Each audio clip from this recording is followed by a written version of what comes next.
Halo Sobat Kals, Selamat datang di podcast Citok Kals Live Talk with Anis, Andrian, dan Rais yang bakal nemenin kalian selama 30 menit ke depan.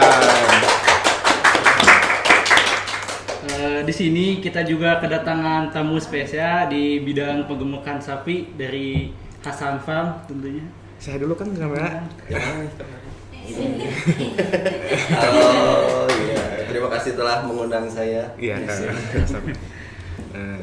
sebelumnya Kang, sebelum kita masuk ke intinya Kang ya, boleh kenalan dulu Kang, karena kan tak kenal maka kata sayang gitu kan Kang. Perkenalkan, saya Muhammad Robert Adel Hasan, bisa dipanggil Obi. Mau dipanggil Akang Obi, Pak Obi, Aobi, silakan. Siap. Saat ini saya berprofesi sebagai wira swasta. Sebenarnya di beberapa bidang, salah satunya peternakan ini, Hasan Farm. Jadi ini adalah peternakan yang dikelola keluarga. Oh. Seperti itu. Untuk asal daerah Kang dari mana tuh Kang? Saya Sukabumi. Sukabumi. Berarti dari kecil emang udah di Sukabumi ya Kang? Iya, lahir di Sukabumi. SMA Sukabumi. Saya SMA Sukabumi. Untuk setelah SMA kan Akang lanjut kerja atau kuliah Kang? Saya kuliah. Kuliah. Di mana tuh Kang boleh tahu? Kan di IPB. IPB. Oh. Fakultasnya kan? Saya peternakan. Peternakan. Ilmu produksi dan teknologi peternakan IPTP. Oh, IPTB. Setelah berarti S1 ya Kang ya? S1. Setelah S1 Akang lanjut langsung ke S2.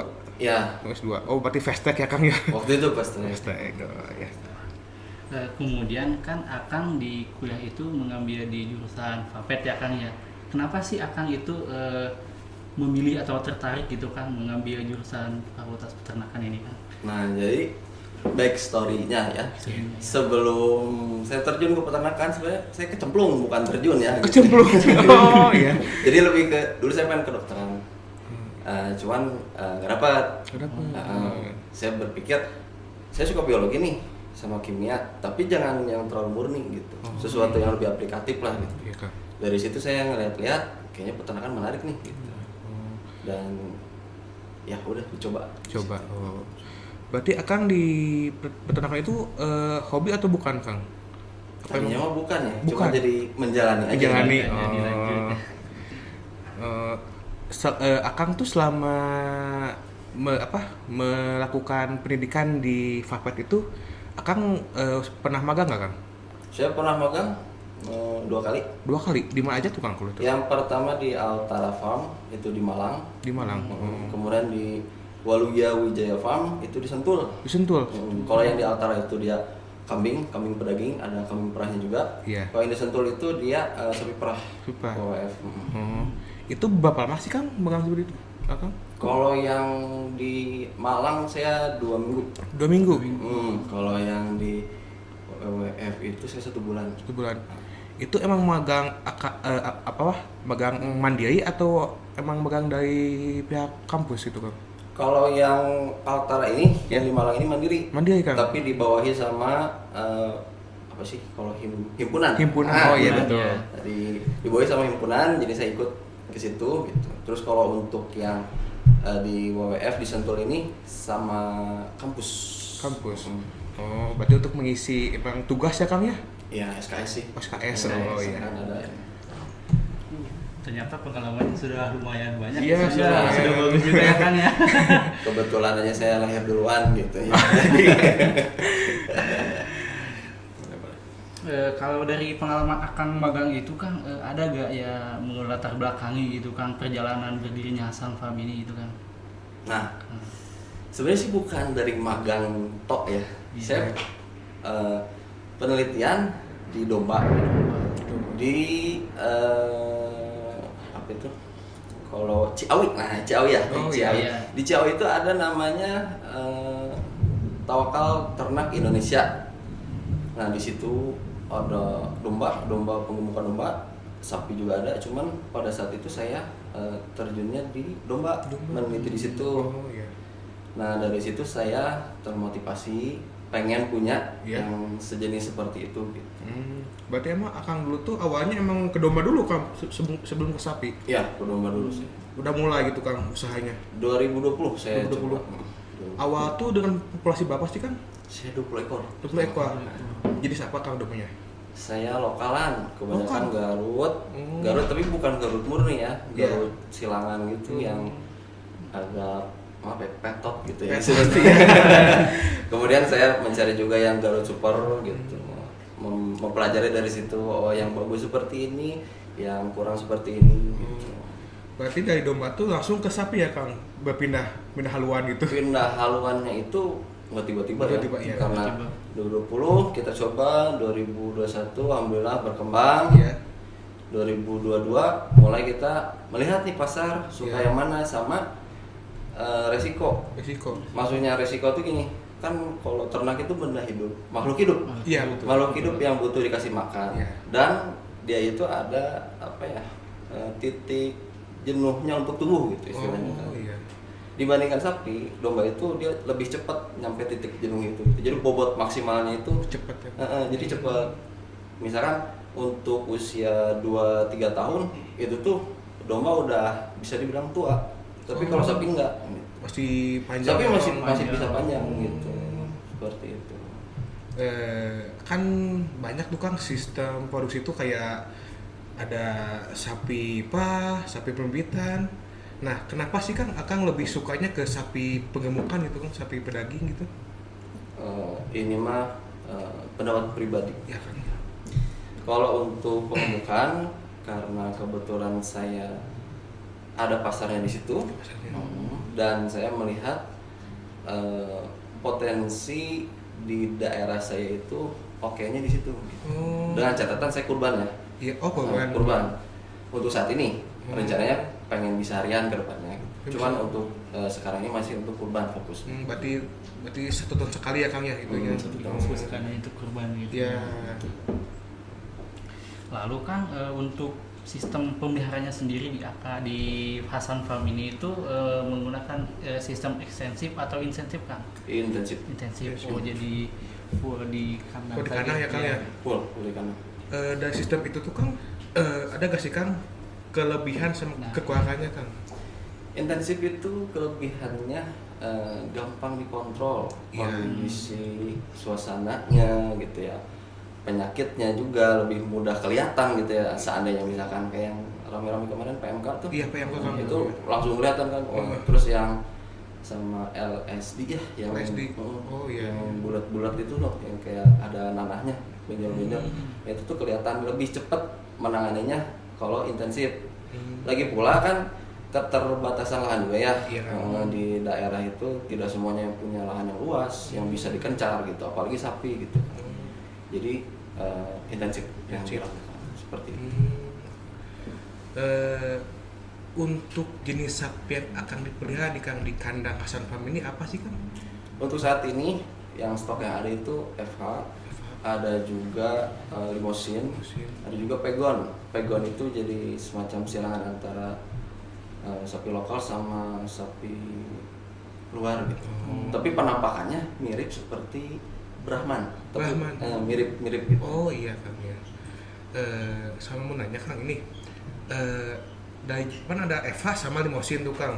Itu tuh emang kuat kan dengan iklim Indonesia yang dibilang tropis Kang. Nah, kalau kita ngejar ke cocok gak cocok, itu gimana tempat? Bertempat. Lagian kan kalau FH ya, FH itu kan emang perah, hasilnya Iya. perah. Cuma saya piara pejantan karena pada tahun kemarin tuh saya tertarik karena harganya menarik dan pasarnya ada gitu. Orang-orang mau gitu. Dibanding PO kebetulan ya gitu. Iya. Kan balik lagi ke preferensi masing-masing ya. Ada Iya. yang suka PO, ada yang Iya. suka limosin. Saya FH ada yang suka nih. Ya udah saya piara tuh. Saya piara, saya perhatikan adaptasi untuk pakannya bagus gitu. Akan bagus. Jadi untuk pakan yang ada yang saya sediakan nggak terlalu neko-neko gitu lah di situ. Salah satu yang jadi pertimbangannya. Untuk populasi di kandang Hasan Farm itu berapa sih Kang? Untuk saat ini. Untuk Saat ini nih, saat Iya. ini mah ada 14 ekor itu masing-masing 12 FH, yang satu yang pegon itu, yang satu lagi yang Limosin. Itu tuh apakah udah siap jual atau masih bentuk bakalan Kang? Siap jual. Siap jual. Kalau Akang di Hasan Farm ini itu untuk sistem penggemukannya itu dari sapi bakalan atau dari pedetnya itu Kang? Kalau yang ini pedet, Dari ada pedet, sebagian bakalan. Pedetnya hanya beberapa ekor saja gitu. Saya mencoba membandingkan, ternyata lebih enak bakalan tapi dengan posisi sehat ya istilahnya. Oh iya. Untuk bobotnya sendiri Kang, mulai dipelihara di kandangnya itu dari bobot berapa Kang biasanya itu? Variatif ya. Variatif, ya. Kalau jujur kalau waktu datang itu kita nggak ditimbang karena dilihat di tongkrongan gitu. Oh iya. Tapi baru beberapa waktu kemarin saya timbang gitu Iya. ya. Untuk saat ini ada yang 3,5, ada yang 400 gitu, ada yang 450. Kalau yang paling besar itu 690 sama 720 paling besar. Berarti sebelumnya tuh emang nggak ditimbang Kang? Sebelumnya nggak ditimbang. Berarti dilihatnya dari BCS-nya Kang ya? Apa dari postur tubuh aja? Lebih ke biasanya sih kita lihat BCS ya kalau BCS, kita makan ya. iya, Tapi sebenarnya. kalau orang pasar mah ngelihat kayak dia lingkar dada sih. Lingkar dada, Paling enak. Lingkar dada sama emang ngisi gitu badannya. Oh, berarti kalau di pusat tuh emang ada sistem pengukuran tubuh ya Kang? Bagaimana tuh? Biasanya sih pakai, kan sekarang udah ada ya yang meterannya itu loh. Iya. Iya. Itu lebih praktis gitu. Oh. Pakai itu. Adapun yang ditimbang ada gitu. Jadi gimana pasarnya di sana Iya. gitu. Gimana kita belinya gitu. Kebetulan kan saya belinya di daerah Jawa. Iya. Akang kan dulu nggak pakai timbangan Kang. Pernah nggak sih Kang ditipu gitu sama pedagang licik, itu pedagang licik? Nah ini waktu saya memberanikan, kami ya lebih ke kami memberanikan untuk pindah haluan ke sapi. Iya. Di situ ada sebutnya sih orang kepercayaan. Iya. Nah, jadi beliau itu di lapangan jago, dia tahu ilmu lapangannya. Iya. Dan saya sebagai orang peternakan mengakui ilmu lapangannya emang bagus gitu. Iya. Cuman ternyata untuk soal finansial kurang oke. Nah dari situ tuh hati-hatinya tuh. Memang kalau untuk kadang-kadang kan hal yang bersifat teoritis itu bisa dikesampingkan. Kita Iya, perlu betul. yang bersifat teknis, Iya. cepat, tepat gitu ya. Nah dia itu ahlinya. Saya juga belajar dari beliau seperti itu. Cuman saat 2024 itu terlihat ternyata untuk finansial kurang oke gitu. Berarti emang beliau itu tidak beruntung ya Kang ya kalau di finansialnya. Ya jadi begitulah. Iya. Ingin berkata kasar sebenarnya, cuman seperti itulah gitu.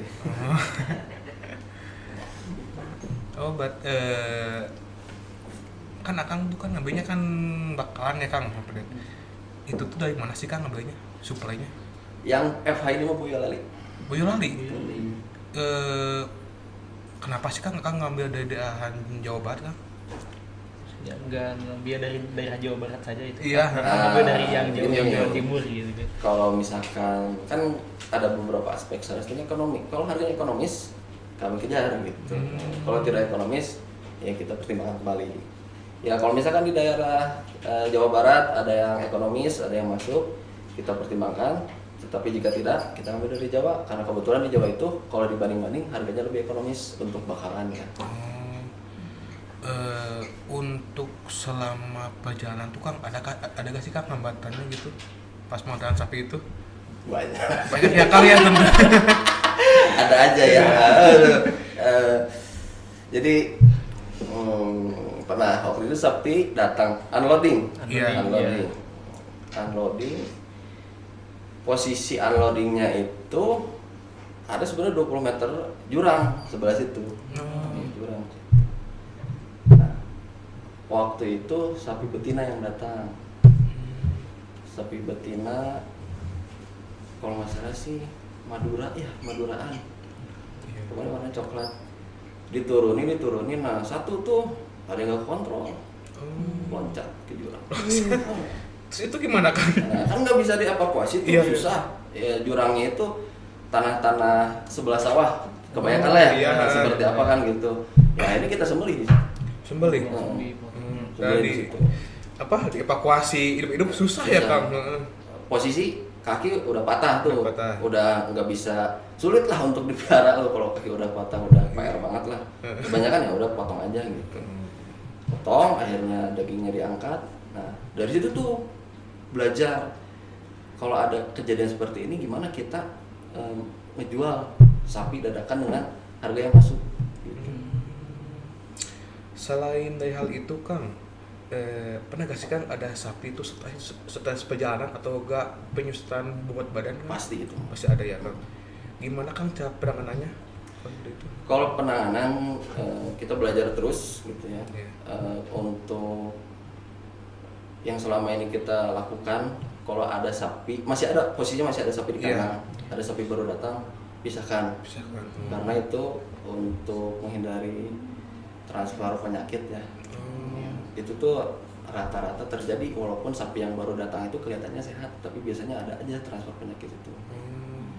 Jadi nafsu makannya jelek gitu, Iya. kayak gitu. Biasanya untuk penanganan kalau yang tradisionalnya dikasih air kelapa. Kayak kelapa. Kenapa Un- enggak sih? Uniknya di situ gitu kan. Jadi kita mempelajari kearifan lokal di tempat saya gitu. Ada yang dikasih air kelapa, kita coba sama air gula. Itu ternyata cukup bagus gitu. Bahkan ada yang dikasih cap 3 gentong. Nah, itu Biar sehat tuh. Nah, jadi kita kan nggak benar-benar kaku ya. Iya. Istilahnya bukan berarti nggak mau manggil dokter hewan, bukan. Iya. Cuman kita butuh penanganan yang tepat pada saat itu. Ada yang oke, ada yang biasa aja kelihatannya, tapi kebanyakan sih bisa. Untuk setelahnya baru disuntik pakai vitamin B Vitamin B. kompleks. Selain penyuntikan vitamin B, vaksin ada kan? Pemberian vaksin. Vaksin Ada. PMK gitu, PMK ada. gitu. Biasanya dari dinas datang gitu diberikan. Selain dari hal itu Kang, sama perjalanan ada gak sih Kang kayak kan di Indonesia itu kan banyak Kang kasus-kasus jatah preman gitu Kang di jalan. Itu ada gak sih Kang kayak gitu tuh? Jatah preman di jalan. Iya. Nah, ya. Kalau selama ini mah nggak ada ya, lebih ke di pasarnya itu loh, kita itu di pasarnya. bener-bener dibedakan gitu antara orang Jawa sama non Jawa gitu. Kalau beli di Jawa Ada perbedaannya. beda, Apa Kang perbedaannya dari situ? harga beda juga. Oh, harganya beda. Bisa misalkan nih ada sapi dijual 7, sama orang Jawa bisa dapat 6, kita mah kekeh 7 gitu. Oh. Kalau ngomong kita, misalkan kita bisa nih bahasa Jawa. Jawa, tapi kan ngomongnya udah beda kan. Ada beda logatnya kan. Wah ini mah orang luar gitu. Bisa ada mah ngide. Jadi salah satu cara untuk bisa mengambil harga yang fair lah gitu, kita Iya. nge-get orang Jawa, orang sana gitu ya, orang lokal gitu. Jadi berbicara dengan bahasa merekanya gitu, itu biasanya dapat dengan harga yang kita inginkan, yang sesuai gitu, lebih murah lah gitu. Kembali ke pembicaraan di kandang Kang, untuk periode penggemukannya itu Kang, berapa lama sih Kang hidup di kandang? Kalau yang saya lakukan ini 8 bulan. 8 bulan. Ada targetnya gak Kang itu untuk dijual gitu, jadi target berapa kilo pas dijualnya itu Kang? Targetnya kalau untuk targetnya berapa kilo sih enggak ya, cuma lebih ke kita yang penting si sapinya ini recovery-nya cepat Iya. dan dari perawakannya bagus gitu. Dari situ kalau bobot karena timbangannya memang kebetulan baru punya gitu ya, Iya, jadi iya. lagi menyesuaikan lah gitu Iya. untuk melakukan recording gitu untuk perihal penimbangan mah. Kalau dari sisi penjualnya sendiri Kang, Akang itu mengiklankannya itu dari mulut ke mulut atau ada media sosialnya itu Kang? Ada medsos. Oh, medsos. Saya pakai Instagramnya waktu itu, saya bikin katalog juga harganya iya. gitu. Jadi biar pembeli itu merasa oh memang yang saya beli ini, yang datangnya juga ini gitu. Dari awal pas saya melihara domba seperti itu gitu. Berarti emang Hasan Farm itu punya Instagram gitu Kang? Ada Ada. Instagram ada. Untuk melihat katalognya apakah lewat offline apakah ada websitenya Kang? Website. Untuk Website nggak ada. Jadi di situ aja saya posting. Oh, di Instagram juga. Instagram juga. Kalau menurut Akang nih Kang, penjualan mana sih Kang yang lebih banyak gitu, yang lebih laku penjualannya dari kedua itu, dari mulut ke mulut ataukah dari media sosial Kang? Imbangannya, soalnya kan pasar sapi itu eksklusif, tidak, maksudnya tidak banyak kalangan yang bisa gitu kan ya. Kalau untuk kurban gitu kita pandai-pandai, misalkan kayak ada yayasan gitu ya, sekolahan, itu menarik sekali gitu di situ. Apalagi kalau misalkan sudah dapat trust, kepercayaan, biasanya terus tahun depannya, tahun ke tahun langganan ya Kang? Langganan. Untuk strateginya sendiri Kang, apakah ada Kang strategi penggemukannya itu Kang di kandang jadi biar bobotnya cepat besar, cepat tinggi gitu untuk pas dijualnya itu sendiri Kang? Nah, kalau untuk itu kita genjot di pakan, tapi kami berpikir bagaimana caranya pakannya itu tetap terjangkau tapi kualitasnya bagus. Kan kalau ya peternak lah, pengusaha pengen kan yang ekonomis untuk biayanya kan bisa sampai 70% tuh biaya pakan tuh. Iya betul Kang.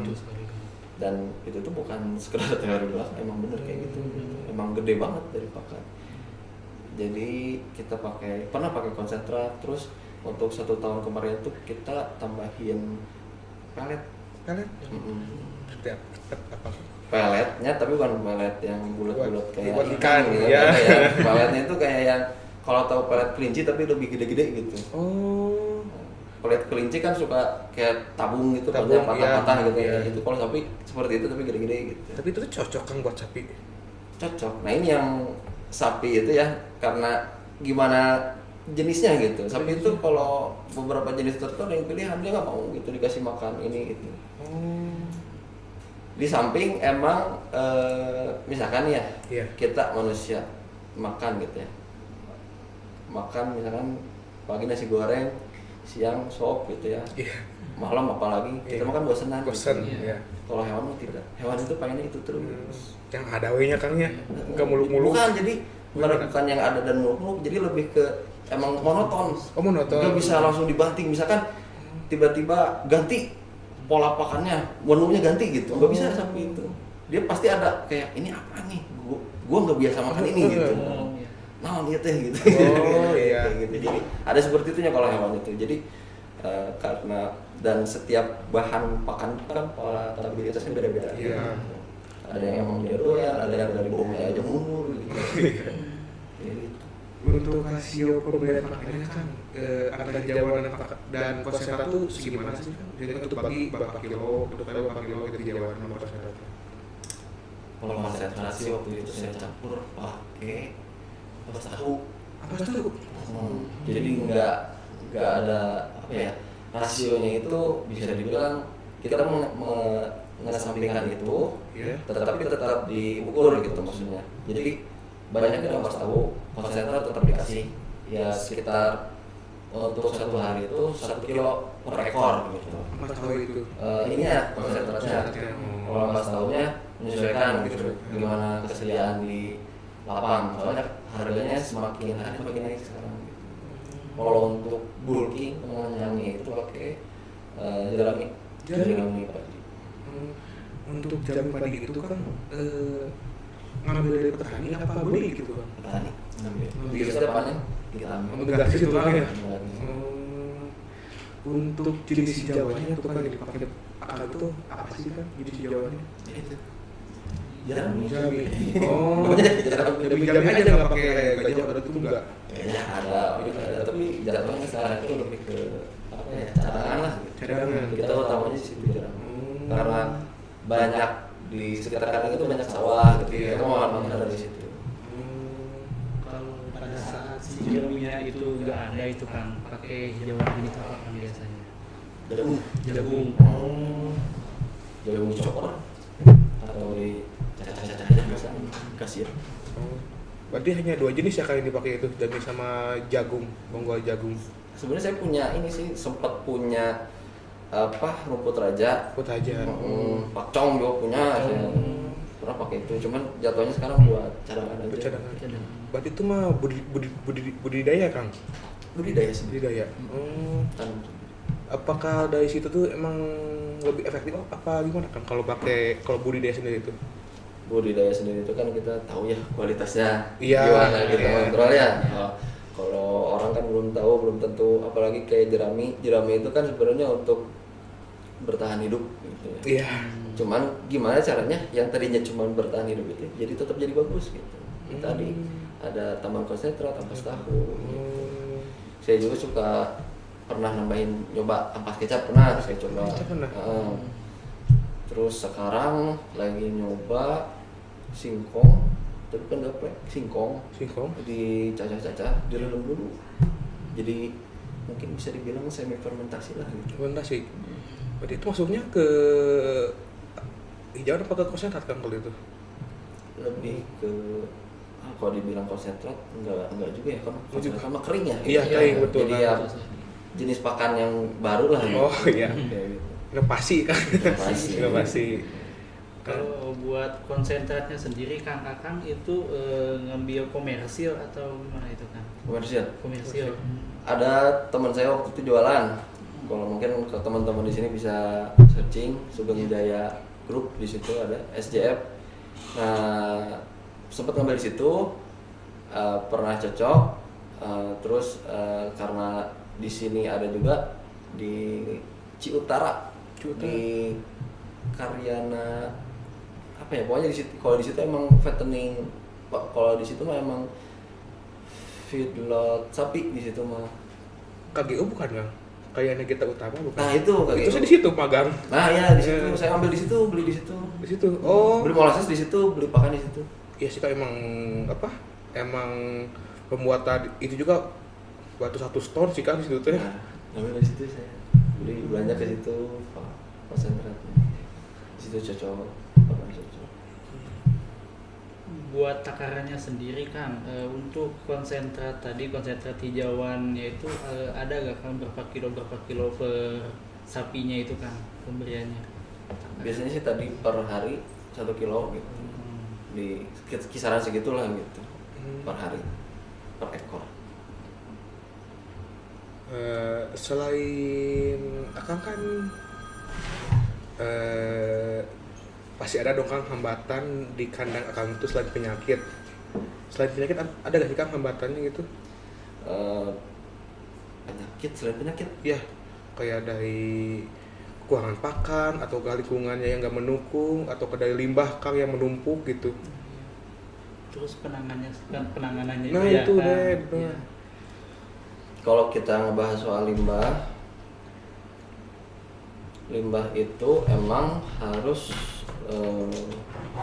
ada pengolahannya dulu ya. Iya. Saya bikin kolam di situ tuh. Jadi diistirahatkan dulu biar nggak langsung dibuang ke sungai. Kebetulan di samping kandang itu ada sungai, tapi Iya. bukan sungai yang tiap hari ada airnya. Jadi kayak setiap ada hujan aja. Oh, iya. Biasanya kami buang ke situ gitu. Kalau untuk limbahnya. Berarti itu tuh dibiarkan saja begitu atau gimana Kang? Jadi setelah ini kan si limbah sapinya masuk ke kolam nih, Iya. sudah diistirahatkan gitu Iya. ya. Nanti kelebihannya kebuang ke sana gitu. Oh. Adapun pernah kami pakai untuk pupuk-pupuk juga Pupuk. terkadang dipakai gitu. Iya. Cuma kebanyakan pasti dibuang. Buang. Kalau dibuang dibuang itu tuh kan lebihnya kan yang dibuang tuh. Mm-mm. Itu tuh ada dampaknya nggak sih Kang buat lingkungan kalau seperti itu? Jadi subur. Disubur. Oh, malah jadi lebih bagus ya Kang ya? Gitu. Sampai saya lihat tuh kan kan gawir ya, kalau orang Sunda bilang. Iya, gawir. Jadi gawir hijau, jadi benar-benar kaget sih. Wih, subur bagus juga gitu sebenarnya. Malah jadi bagus gitu sebenarnya. Jadi emang bukan omong kosong belaka gitu, emang pupuk kandang itu bagus. Bagus, iya betul kan. Berarti selain dari limbah ada lagi Kang? Iya, buatannya Kendalanya, betul. kendala tenaga kerja, kita mencari yang yang terpercaya, yang Iya. jujur itu dari situ. Terus untuk apa ya, kalau operasional sih apalagi ya, kalau kendala karena saking banyak cerita kadang-kadang gitu tuh ya udahlah dijalanin aja Jalanin gitu, aja ya. jangan terlalu banyak Oh. dipikirin lah gitu, soalnya kalau dipikirin tuh Jadi awat ya Kang. mumet gitu, pusing, soalnya ada aja lah ceritanya gitu, apalagi sebelum miara sapi ya, miara domba ada tuh ceritanya banyak lah. Banyak ya Kang. Jadi mau nyeritain di sini tuh kayak Wah, terlalu banyak Terlalu banyak. Ya. saya tuh pernah sedikit out of topic ya kalau untuk Iya. sebelum sapi kendala kan ya, Iya, ngomongin betul. kendala ya.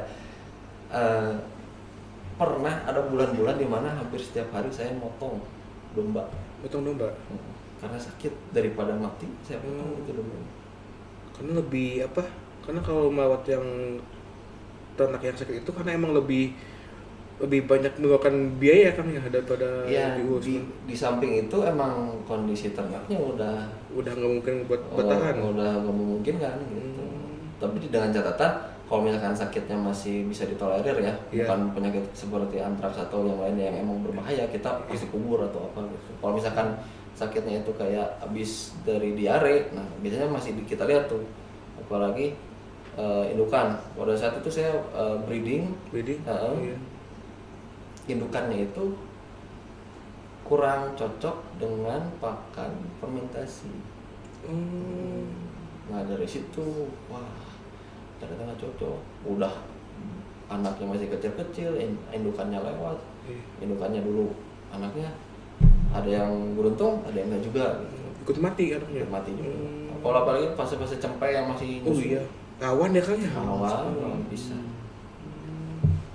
Kalau makanya termasuk miara pedet juga ya, pada sapi itu rawan juga gitu. Rawan. Kecuali pedetnya udah agak gedean lah, Agak baru gedean. lepas sapi. Ya pas sapi Nah, ya. Tapi, Emang lebih aman ya Kang ya. Termasuk yang saya beli juga yang lepas sapi ya, Lepas bukan sapi yang ya. masih Iya. itu kalau masih apa laktasi mah ini sangat beresiko lah gitu.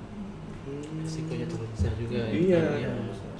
Terus sama ini kendala penjualan. Kalau misalkan emang didadak ya, misalkan ada hal yang tidak diinginkan dan kita harus segera hari itu motong sapinya, kemana kita harus menjual gitu dalam posisi yang aman, karena pasar itu tidak seaman yang kita kira. Iya. Bisa di pasar itu sapinya kita taruh di pasar nih, Iya. sapinya laku, dagingnya laku, uangnya nggak ada. Hilang. Nggak tahu pokoknya Wah, pusing pokoknya. gitu. Emang musibah banget. Jadinya begitu gitu, ada fase-fase gitu kita menjalani, oh begini gitu dunia sapi itu, Tidak sebahagia itu. tidak sehai Sehai itu. Di balik layarnya ternyata sulit juga Sulit ya. ya. Ya. Eh, mungkin Kang untuk sekarang nih, untuk peluang usaha sapi itu seperti apa Kang ke depannya? Untuk peluangnya itu apakah besar, seperti apa?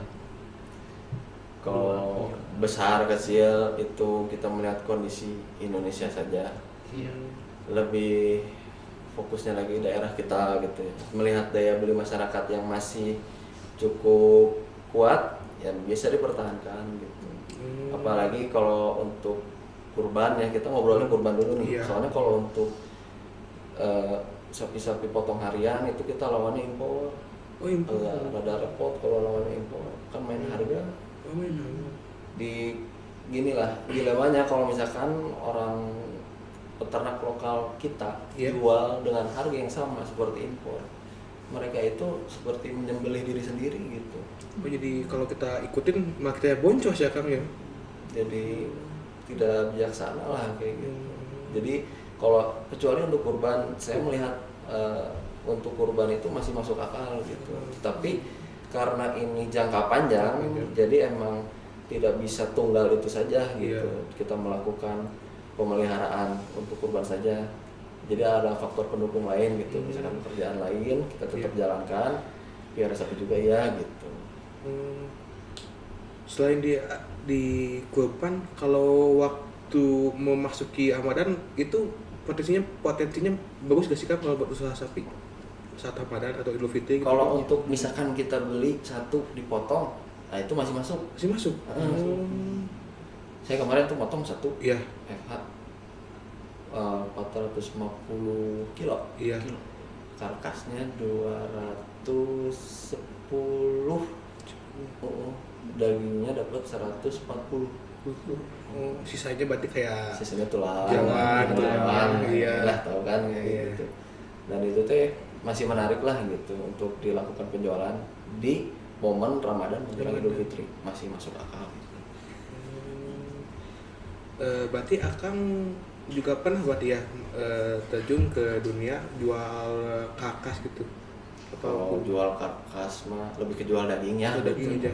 Jadi di kayak pasar kaget lah gitu. Iya. Jual seperti itu.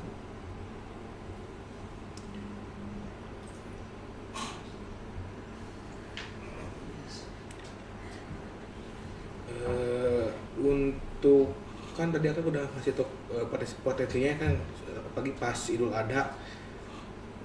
Ada gak sih Kang tips sama sarannya dong buat pemula nih yang mau memulai bisnis peternakan ini gitu Kang? Spill Kang. Spill kalau untuk memulai bisnis peternakan kita harus punya modal yang kuat. Udah yang buat Modal yang itu kuat. Kang memang Modal yang penting. kuat, terus berani mengambil resiko ya. Iya. Seperti itu, karena dalam kondisi saat ini pun saya masih terus banyak belajar gitu ya, dan banyak ternyata ada enaknya begini, gak enaknya begini gitu. Jadi dijalanin, tetapi emang harus sambil menjaga mental gitu. Bukan harus kuat mental toh gitu, emang kita menjaga mental gitu ya. Kayak misalkan kayak tadi coba sapi baru datang masuk ke jurang, loncat coba ngamuk, jadi emang ngamuk gitu sapinya tuh ngamuk gitu, nggak bisa sampai si mang sopirnya aja ditinjek waktu itu bener. Mantep lah pokoknya, kayak lihat sapi udah di bawah aja udah, ya Allah ini gimana gitu. Jadi maksudnya istighfar lah, ada cerita seperti itu dan kuat-kuat lah, banyak berdoa gitu, banyak belajar gitu. Dan di zaman yang media sosial udah sangat berkembang ini, kita bisa memanfaatkannya untuk promosi gitu. Promosi di media sosial. Terus cari-cari peluang juga gitu Iya, kan. cari Ya, peluang. harus berani juga, harus kuat. Karena kalau nggak berani mah yang ada kita malah minyak ya Kang ya dari usaha dia. Kan kita coba dulu nih, Iya. kita coba kalau emang itu takdirnya baik untuk kita gitu. Setelah kita berusaha berdoa, ya alhamdulillah. Kalau enggak ya kita coba lagi yang lain. Coba lagi. Gitu. Mungkin satu lagi aja nih Kang sebelum diakhiri, mungkin dari Akang ada sedikit motivasi ke para pemula yang mau terjun ke dunia usaha pengukuran sapi kan, silakan. Kayak motivasi apakah harus semangat begitu? Kata-katanya Kang buat Kata-katanya. hari ini gitu. Kata-katanya apa ya?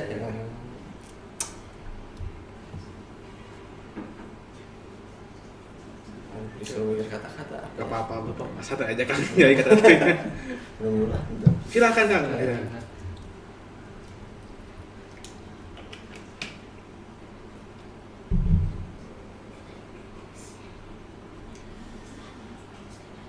Ya buat teman-teman mahasiswa ya khususnya gitu, yang mau terjun, mau mencoba dunia perumpamaan sapi, Iya.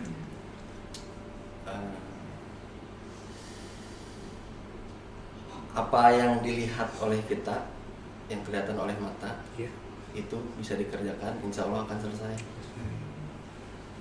Apapun kesulitannya gitu, insya Allah kalau itu ada di depan mata kita, kelihatan gitu wujudnya, insya Allah bisa selesai. Jadi jangan takut sama hal yang Di depan. nggak kelihatan gitu. Seperti kalau zaman sekarang overthinking ya. Thinking ya. Generasi sekarang kan diserang dengan overthinking yang tidak berkelanjutan gitu ya. Jadi buat apa overthinking itu? Coba dulu aja. Gitu. Jalani saja ya. Jalani aja dulu, dulu. iya. Jangan kalut sama overthinkingnya. Seperti itu. keren juga ya Sobat Kals, seperti masih daya akan ngopi yang Kang sampaikan ini. Ya, betul banget Is ya. Jadi kita juga bisa belajar dari bahwa memulai itu memang tidak mudah, tapi selalu ada jalan bagi yang mau berusaha. Terima kasih untuk Akang Ngobi yang Sama-sama, sudah sama-sama. mau membagikan waktu, ilmu dan pengalaman yang bermanfaat untuk Sobat Kals hari ini. Dan buat Sobat Kals juga, semoga obrolan kita hari ini bisa menjadi inspirasi untuk kita semua. Terima kasih sudah menemani kami di Chill Talk, Kals Live Talk. Saya Ais. Dan saya Andrean. See you di podcast berikutnya.